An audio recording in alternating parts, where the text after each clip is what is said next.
یہ سمت بانڈ ہے. ایسے ٹوٹی ہوئی رشتے داری کو لفافہ چپکے سے چھپڑ میں یہ لو بھائی 5 روپے 10 روپے نہیں, ذرا تگڑی رقم بتائے بغیر کسی کو پتہ ہی نہ چلے کسی کو, ادھر آ یہ لو بھائی ہدیہ. تہادوا تحابوا, آپ صلی اللہ علیہ وسلم نے فرمایا ایک دوسرے کو ہدایہ دیا کرو, اس سے آپس میں محبت بڑھتی ہے. تو ہدیہ ایسی چیز جس سے وہ خوش ہو جائے, اور جتنا انسان روکڑے سے خوش ہوتا ہے نا اتنا کسی اور چیز سے خوش نہیں. حقیقت ہے. دیکھو پولیس والے کتنا تنگ کر رہے ہوں, کس قدر مصیبت میں, آپ ان کو دعائیں دو, یار آپ بہت اچھے ہو, خوش ہوں گے تھوڑا سا, خوش ہوں گے لیکن تھوڑا سا. اور کچھ آپ نے ان کو کیا کیا کہ جو ہے نا وہ کوئی کارڈ اپنا نکال کے دے دیا کہ میں ڈاکٹر ہوں, آپ کبھی آئیں تو علاج کرنا ہو, خوش ہوں گے مگر تھوڑا سا. آپ نے 500 روپے کا نوٹ پکڑا دیا, السلام علیکم کہتے ہیں کہ نہیں کہتے, جب بھی گزرو گے کبھی بھی آپ کو نہیں چھیڑیں گے, ہمیشہ کے لیے, چاہے اب آپ بم لے کے گزر جاؤ وہاں سے, صحیح ہے نا, آپ توپیں لے کے, توپ میں بیٹھ کے نا ٹینک میں بیٹھ کے گزر جاؤ, ان کو یاد رہتا ہے کہ اس نے مجھے کیا دیا تھا, 500 روپے دیے تھے. حقیقت بتا رہا ہوں آپ کو, توپیں راکٹ میں بیٹھ کے گزر جاؤ, آپ کو پولیس والا کچھ نہیں کہے گا. روکھڑے میں اللہ نے اتنی طاقت رکھی ہے, تبھی تو قرآن بار بار کہہ رہا ہے کہ اللہ کی راہ میں خرچ کرو خرچ کرو. ہدیے بھی ٹھیک ہیں, گفٹ بھی صحیح ہے, جیسے کوئی باہر سے آتا ہے کچھ چیزیں لے آیا, کھجوریں لے آئے, زمزم لے آئے, وہ بھی ٹھیک ہے.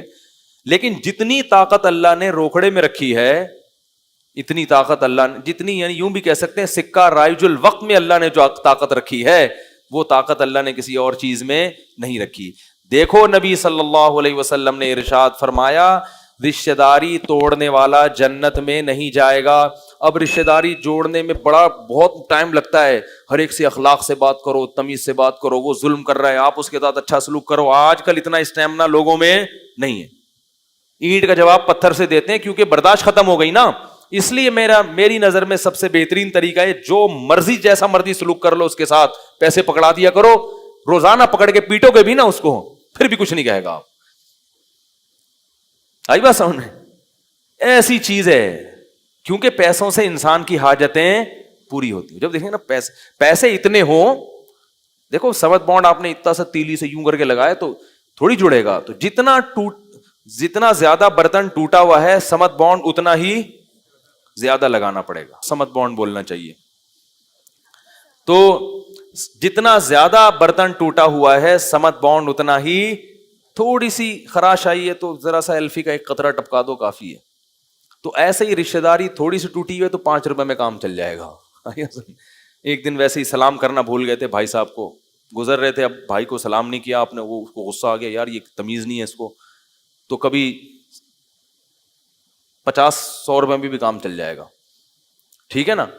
لیکن زیادہ ٹوٹی ہوئی ہے, جیسے کہ آج کل ہوتا ہے, سب ایک دوسرے سے منہ موڑ کے بیٹھے ہوئے ہیں. اور رشتہ داری جوڑنے میں سب سے بڑی مصیبت یہ ہے کہ ہم میں سے ہر شخص یہ کہتا ہے کہ اس نے میرے ساتھ کیا کیا جو میں اس کے ساتھ اچھا سلوک کروں. یہ بہت بڑی ایک, اس کو مہذب لفظ تو نہیں ہے لیکن حقیقت ہے کہ اس کو خناس کہہ سکتے ہو آپ. یہ دماغ میں کیا ہے, خناس. یہ مطلب ہی نہیں ہے رشتہ داری جوڑنے کا. اکثر میں نے دیکھا ہے کہ لوگ کہتے ہیں یار وہ ان کا جو ہے نا میرے ساتھ تو وہ مجھے اس موقع پہ بھی نہیں پوچھا, مجھے ضرورت تھی پیسوں کی, اس موقع پہ بھی نہیں خیال کیا, میرے بھائی نے بھی نہیں کیا, بہن نے بھی نہیں کیا, یہ بھی نہیں, ہر وقت مجھے طنز کرتے ہیں, تانے کرتے ہیں. میں کیوں ان سے بھائی, میں کیوں ملوں ان سے. میں ان سے کہتا ہوں ٹھیک ہے نہ ملو, ملنے سے اگر نفرتیں پیدا ہو رہی ہیں تو نہ ملو, لیکن اللہ نے تمہیں اچھی تنخواہ دی ہے, سیلری دی ہے, تو خرچ کرو ان کے اوپر, ہدیہ دے دیا کرو. اور اگر بعض لوگوں کو نا پیسے لیتے ہوئے شرم آتی ہے, پیسے دو تو وہ اپنی بے عزتی محسوس کرتے ہیں, حالانکہ اس میں بے عزتی کی بات ہے نہیں. تو پھر ان کو کچھ چیز گفٹ, بھائی ان کو کوئی چیز دے دی آپ نے, بھائی بہنوں کو کوئی اچھا سا موبائل لے کے دے دیا, کوئی جناب ڈبہ پیک, ابھی عید آ رہی ہے, دے دو لے کے اپنے بھائی یا بہن کو, اور جناب اس کو پیکج کرا دو. کیا خیال ہے؟ یا اور کچھ بائک لے کے دے دو چھوٹے بھائی کو. بہت افسوس کی بات ہے یار, چھوٹے بھائی کو بائک لے کے دے دو, تھوڑا ویلیاں شیلیاں لگا لے گا بےچارا, تو خود ہی گر کے مر جائے گا, جان چھوٹے گی آپ کی, ویلیاں لگائے گا. ہم نے ایک دفعہ کہیں سی وی یو پہ گئے تو وہاں ویلیاں لگا رہے تھے لڑکے, میں نے اپنے دوستوں سے کہا, میں نے کہا اس سے بڑی حماقت دنیا میں کوئی ہے نہیں کہ پبلک کو خوش کرنے کے لیے اپنی جان کو ہتھیلی میں رکھا ہوا ہے. انہوں نے کہا بھائی نہیں, بڑی پریکٹس ہے, اللہ کی قدرت, تھوڑی دیر میں گرا اور سر کھل گیا اس کا, اور ایمبولینس آئی ہے, لگ رہا تھا کہ انا للہ اس کا ہو چکا ہے. میں نے کہا یہ دیکھو یہ حال ہے. تو گفٹ دینے میں کیا ہوگا جتنا, ہاں میں یہ کہہ رہا تھا کہ یہ ضروری نہیں ہے کہ وہ آپ کے ساتھ اچھا سلوک کریں تو کریں, اس کو رشتہ داری جوڑنا نہیں کہتے. یہ تو دنیا میں ہر آدمی کرتا ہے کہ آپ کے ساتھ کوئی اچھے طریقے سے ملے گا تو آپ بھی اس کے ساتھ اچھے طریقے سے ملو گے. یہ کوئی رشتہ داری کا, یہ تو دوست کے ساتھ بھی ایسا ہوتا ہے. یہ تو ہر آدمی, محلے والوں میں کوئی بھی شخص آپ کے ساتھ اچھا کرے گا تو آپ اس کے ساتھ اچھا کرو گے. پھر رشتہ داری کا مطلب کیا ہوا؟ رشتہ داری کا مطلب صحیح حدیث میں سل من قطعک, جو رشتہ دار تم سے برا سلوک کر رہا ہے اس سے بھی تم نے جوڑ کے رکھنا ہے, اس سے اچھا سلوک کرنا ہے. ہاں یہ ضرور ہے کہ اس سے ملاقات کرنے میں بعض دفعہ فتنہ ہوتا ہے, وہ طنز کرنا شروع کر دیتا ہے, پھر پھٹنے کا امکان ہوتا ہے, تو پھر اچھا سلوک دوسرے طریقے سے کیا جائے. وہ دوسرا طریقہ میرے ذہن میں کیا ہے اور احادیث سے بھی ثابت ہے, اس کو موقع پر ہدیہ دے دیا جائے. کوئی بیمار ہے تو عیادت کر لی جائے, وہ بیمار ہو گیا تو بولو بھائی ٹھیک ہے جو مرضی آپ کا سلوک اچھا, لیکن ہم تو عیادت کریں گے, ہم تو خیریت معلوم کریں گے. کسی چیز کی ضرورت ہوگی, دوا چاہیے, پیسے چاہیے, کوئی اچھا ڈاکٹر چاہیے, جو مدد ہم آپ کی کر سکتے ہیں آپ کے ساتھ کریں گے. تو یہ بہت ضروری ہے میرے بھائی. آپ بھائی بہنوں کو چھوڑ کر, چند دن پہلے میرے پاس کسی کا فون آیا کہ میری بہن ایک نفسیاتی پاگل ہے, اور وہ صاحب شاید میرا بیان سن بھی رہے ہیں, وہ کہنے لگے کہ مجھے خودکشی کے خیالات آتے ہیں, بہن ایسی پاگل ہے, ہمارے لیے اس کو سنبھالنا مشکل ہو گیا. سگی بہن ہے, چیختی ہے جب دورے پڑتے ہیں. تو میں نے کہا بھائی نفسیاتی ڈاکٹر کو دکھاؤ. کہہ رہے ہیں ڈاکٹر کو دکھاتے ہیں, جب تک گولیاں کھاتی ہے صحیح, جیسے ہی گولی کا اثر ختم ہوا پھر یہی. تو میں کیا کروں, کہاں جا کے سر ماروں, ایسے اس کی کنڈیشن, والد بھی نہیں ہے, بھائی پہ ساری ذمہ داری. میں نے اس سے کہا دیکھو میرے بھائی یہ بہن ہے, خونی رشتہ ہے, اس کو آپ چھوڑ کر نہیں جا سکتے, صبر کرو صبر کرو صبر کرو. میں نے کہا تمہیں کوئی زیادہ عبادت کی ضرورت ہی نہیں ہے, اس بہن کو پالنے پہ ہی اللہ تمہارے سارے گناہ بھی معاف کرے گا, اور تمہیں ایسے ایسے مقامات تک پہنچائے گا جہاں تک بڑے بڑے بزرگ اور اولیاء اللہ نہیں پہنچ سکے تھے. دیکھو یعقوب علیہ السلام سے اللہ نے بیٹے چھینے, کیوں؟ یعقوب علیہ السلام پیغمبر تو تھے مگر اللہ ان کو بہت اونچے پیغمبروں میں لے جانا چاہتے تھے. قرآن میں سارے پیغمبروں کا نام ذکر نہیں ہے, یعقوب علیہ السلام کا نام بہت جگہوں پر ہے. تو اللہ بہت اونچے مقام تک لے جانے کے لیے بھی کسی کو آزمائشوں میں ڈال دیتے ہیں. تو میں نے کہا بھائی صبر کرو, اور کوئی حل نہیں ہے. ہم انگریز نہیں ہیں کہ کچھ بھی ہو رشتہ دار کو فوراً. میں نے کہا علاج کے لیے تو چلو ٹھیک ہے, کسی سینٹر میں جمع, نفسیاتی ہاسپٹل میں جمع کرایا جا سکتا ہے, وہ تو ہوتا ہے, وہ لوگ قابو کرتے ہیں, کچھ ایسے علاج کرتے ہیں. لیکن مستقل بنیادوں پہ اس کو چھوڑ کے بھول جانا کہ بس, بعض لوگ مار بھی دیتے ہیں. ایک بدبخت کو میں نے دیکھا یہاں نیو کراچی میں, دوپہر گرمی میں ایک شخص دھوپ میں نیچے لیٹا ہوا ہے زمین پہ, اس کے ہاتھ پاؤں مفلوج ہیں, وہ نہ چل سکتا ہے نہ کسی چیز کو پکڑ سکتا ہے, زمین پہ لیٹا ہوا ہے نا, کیونکہ نہ وہ بیٹھ سکتا ہے, اس کی کمر بھی چھوٹی تھی, کبڑی تھی, بیمار تھا. بیمار کا مطلب یعنی معذور, ویسے بیمار نہیں ہے, داڑھی ہے, اس کے سر پہ ٹوپی ہے, دھوپ میں سڑک پہ بیٹھا ہوا ہے. بیٹھا ہوا کیا, لیٹا ہوا ہے. لوگ اس کے پاس پیسے ڈال ڈال کے جا رہے ہیں. میں نے تفتیش کی, پتا چلا کہ اس کا بڑا بھائی اس کے ذریعے پیسے کما رہا ہے. یہ معذور پیدا ہو گیا گھر میں ایک بھائی, تو اس کو داڑھی بھی رکھوائی تاکہ چہرے سے نورانی لگے, اور سر پہ ٹوپی پہنائی. یہ بھائی کچھ بھی نہیں کر سکتا, نہ ہاتھ کام کر رہے ہیں نہ پاؤں کام کر رہے ہیں. تو اب بڑے نے کیا کیا, اس چھوٹے کو کمائی کا, اس کو دھوپ میں سڑک کے کنارے, کیونکہ دھوپ میں جب کوئی فقیر بیٹھا ہوتا ہے نا لوگ زیادہ ترس کھاتے ہیں, اور یہ دھوپ میں بیٹھا ہوا ہے, دھوپ, تو یہ اسی کو کیش کراتے ہیں. کس قدر عذاب میں ڈالا ہوا ہے اپنے بھائی کو. اللہ کے بندے, تو اس کے ذریعے جنت کما سکتا تھا, اور تو اپنی ساری نیکیاں برباد کر رہا ہے. کتنا بڑا عذاب ہے, اس سے بڑا بھی کوئی کبیرہ گناہ ہوگا. خونی رشتہ, سگا بھائی, جس کی کفالت کا تمہیں حکم تھا, شریعت کہے تم اس کو کما کے کھلاؤ. ایک پیٹ نے دونوں کو جنا ہے, اور ایک چھاتی سے دونوں نے, کتنا قریبی رشتہ ہوتا ہے. ایک ہی چھاتی سے دونوں کو دودھ پلایا, اور ایک ہی پیٹ نے دونوں کو جنا. اور کیسے بہن بھائی بچپن میں چپک چپک کے ایک دوسرے کے ساتھ سوتے ہیں, کتنا قریبی تعلق ہوتا ہے, کیسے کئی سالوں تک آپس میں کھیلتے ہیں, اور بڑے ہو کر یہ حال ہو گیا کہ ایک دوسرے کو کاٹنے کے لیے دوڑ رہے ہیں. اللہ بے دینی کے عذاب سے, اس لیے کہتا ہوں یاد رکھو, جس کی زندگی میں اسلام نہیں ہے نا وہ درندہ ہے, درندہ, کچھ بھی بن سکتا ہے وہ.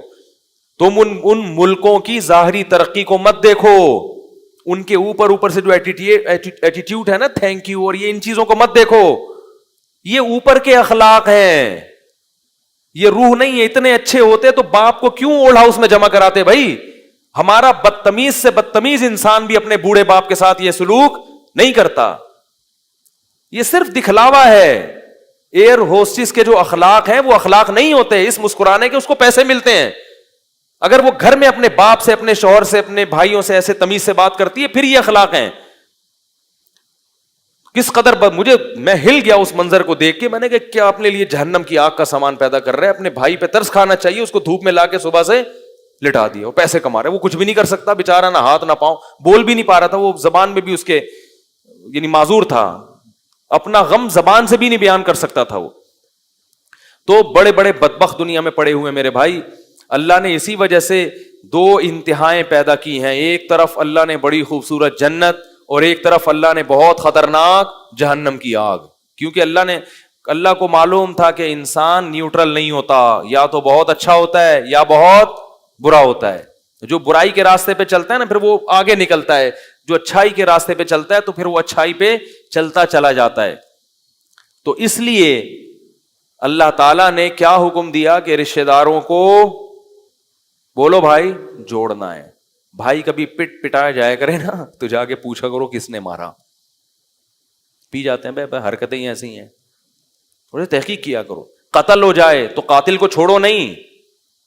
اب کیا ہوتا ہے, مرڈر ہو گیا سگے بھائی کا, لوگ کہتے ہیں بس ٹھیک ہے یار چھوڑو جانے دو یار. تفتیش کرو کون ہے قاتل, جو اس کے خلاف کر سکتے ہو قانونی طور پر کسی بھی طریقے سے وہ کرو اس کے خلاف. تمہارے بھائی کو مارا ہے اس نے, کیسے چھوڑ دو گے اس کو؟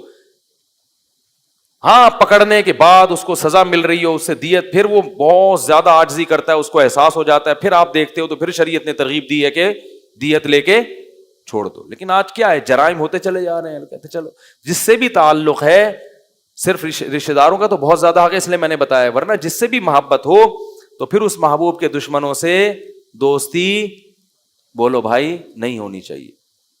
تو لیکن چونکہ رشتہ داروں کا حق سب سے پہلے اس لیے میں نے بتایا. آگے اللہ تعالیٰ نے فرمایا کہ وَإِمَّا تُعْرِضَنَّ عَنْهُمُ ابْتِغَاءَ رَحْمَةٍ مِّن رَّبِّكَ تَرْجُوهَا, اگر خرچ کرنے کے لیے تمہاری جیب میں پیسے نہیں ہیں, لَهُمْ قَوْلًا مَيْسُورًا, عمدہ بات کہہ کے ٹہلا دیا کرو. یہ نہیں کہا کرو کیا ہر وقت چخ چخ کر کے دماغ کھایا ہوا ہے میرا, میں ہی ملا ہوں سارے محلے والوں کو پیسے مانگنے کے لیے. لیکن اس میں یہ ذہن میں رکھیں کہ فراڈیوں کو نہ پکڑانا شروع کر دیں. ابھی میں چونکہ رمضان میں لوگ مجھے زکاتیں دیتے ہیں نا تقسیم کرنے کے لیے, تو کچھ تو اب رمضان میں نا میرے پاس عجیب عجیب سی چیزیں آنا شروع. میں دور سے اسٹائل کو دیکھ کے اندازہ لگا رہا ہوں چندہ مانگنے آ رہا ہے. وہ آ رہا ہوتا ہے ایسے معصوم بن کے, بڑے بڑے فراڈی ہیں اس میں, اتنے بڑے بڑے فراڈی ہیں. آپ تحقیق کرو پتہ چلتا ہے کم وقت اتنا کھا رہا ہے اتنا کما رہا ہے. ایک مسجد میں آئے گا ایسا روتا ہوا ملے گا, پھر وہاں جا کے دوسرے مسجد کے امام صاحب سے وہی اسٹائل, پتہ نہیں کہاں سے ٹریننگ کی ایسے اسٹائل کی, ایک اسٹائل سے تھکتے ہی نہیں ہے. اسٹائل ہوگا ایسے آ کے وہ اصل میں آپ سے ملنا تھا, وہ راشن چاہیے تھا, بول لے زور سے بھائی راشن چاہیے تھا, حالات خراب چل رہے ہیں یار. اب بھائی ابھی تو نے پکوڑے کھائے ہیں, افطاری کی ہے, ابھی تو تجھ میں جان ہے نا, ابھی تو بھوکا نہیں ہے, تو ابھی تو زور سے بول لے بھائی, زور سے بولو بھائی ابھی تو میرا پیٹ بھرا ہوا ہے, لیکن مفتی صاحب میرا ہمیشہ ایسے پیٹ نہیں بھرتا, بسا اوقات میرے گھر میں روٹی, ابھی تو میرا پیٹ بھرا ہوا ہے, تو ابھی پکوڑے کھائے ہیں, مسجد میں افطاری کی ہے, ہمیں پتا ہے اس نے, صحیح ہے نا, خوب تسلی سے کھا پی کے پھر ایک دم ایسا مرجھا جائے گا کر کے نا, ایسے کہ اسٹائل ان کا ایسے ہوتا ہے کہ سامنے والا بھی لپٹ کے ان سے رونا شروع کر دے, یار بس میرے سامنے یہ, پھر وہ منہ قریب کرو تو جو ڈکار پکوڑے کی آتی ہے نا اس سے پتہ چلتا ہے کہ یہ خوب تسلی کے ساتھ کھا کے بیٹھا ہوا ہے. تو ایسے لوگ جو آپ کو الو بنا بنا کے پیسہ نکلوا رہے ہوں, ان کے ساتھ نرم لہجہ جو بولے پتلی گلی سے نکلو. ہاں مستحقین ہیں تو ان کو قرآن کیا کہہ رہا ہے, قل لہم قولا میسورا, اچھی بات کیا کرو, ان کو جھڑکو نہیں. اللہ نے تمہیں دولت دی ہے تو تکبر مت کرو, ہر ایک کے پاس نہیں ہے, ہر ایک کے پاس یہ نعمتیں نہیں ہیں. کتنے لوگ کھانے کو روٹی نہیں ہے, کتنے لوگوں کے پاس علاج کے پیسے نہیں ہیں, قسم پرسی میں زندگی گزار رہے ہیں. اللہ نے تمہیں دولت دے دی تو لا تصعر خدک للناس, غربا اور مساکین سے اپنے رخسار کو مت موڑنا, خیال کرنا ان کا. جیسے قارون کو موسیٰ علیہ السلام نے کہا نا کہ اللہ نے تجھ پر احسان کیا تو اب ان مساکین پر احسان کر, اس نے کہا میں نے اپنی محنت سے کمایا. یہ بہت بڑا کبر ہے, تکبر ہے. اور یہ بھی پھر حکم دیا, آخری آیت پھر اس کے بعد آئندہ کل بیان کریں گے انشاءاللہ, وقت بہت ہو گیا ہے. فرمایا کہ وَلَا تَجْعَلْ يَدَكَ مَغْلُولَةً إِلَىٰ عُنُقِكَ وَلَا تَبْسُطْهَا كُلَّ الْبَسْطِ. فرمایا نہ تو اتنا اڑانا شروع کر دو پیسہ کہ کل خود لوگوں سے بھیک مانگنے کی نوبت آئے, اور نہ اپنے ہاتھ گردن سے باندھ لو, نیمو نچوڑ بن جاؤ کہ لوگوں کو پتا ہے کہ پیسے پہ سانپ بن کے بیٹھا ہوا ہے, کبھی کسی رشتے دار کے کام بھی نہیں آیا, نہ کبھی مسجد کے ڈبے میں چندہ ڈالا, نہ کبھی کسی مدرسے میں پیسے دینے کی توفیق ہوئی, اور نہ کبھی کسی غریب کو کھانا کھلاتے ہوئے پکڑا گیا. ایسے ایسے مارکیٹ میں نے بہت دیکھے ہیں, ہر طرح کے دیکھے ہیں, سیٹھ بھی دیکھے ہیں ایسا اڑاتے ہیں پیسہ, اور کنجوس بھی دیکھے ہیں. تو اللہ فرماتے ہیں اتنے کنجوس مت بنو, وابتغی بین ذالک سبیلا, میانہ روی اختیار کرو, اپنے لیے بھی, بیوی بچوں کے لیے بھی, اور جو جہاں اور قوم کے لیے بھی, غربا کے لیے بھی, مساکین کے لیے بھی, مسجد کے لیے بھی, مدرسوں کے لیے بھی, دین کی تبلیغ کے لیے بھی, ہر جگہ کچھ نہ کچھ خرچ کرتے رہا کرو, اعتدال کے ساتھ, میانہ روی کے ساتھ. اور یہی میانہ روی اللہ کو پسند ہے. لیکن اتنا نہ اڑا دو کہ کل دوسروں سے خود بھیک مانگنی پڑے. سمجھ رہے ہیں؟ یہ بہت اہم احکام ہے, باقی پھر کل بیان کروں گا, وقت بہت زیادہ ہو گیا ہے. اللہ تعالیٰ سمجھنے کی, عمل کی توفیق عطا فرمائے.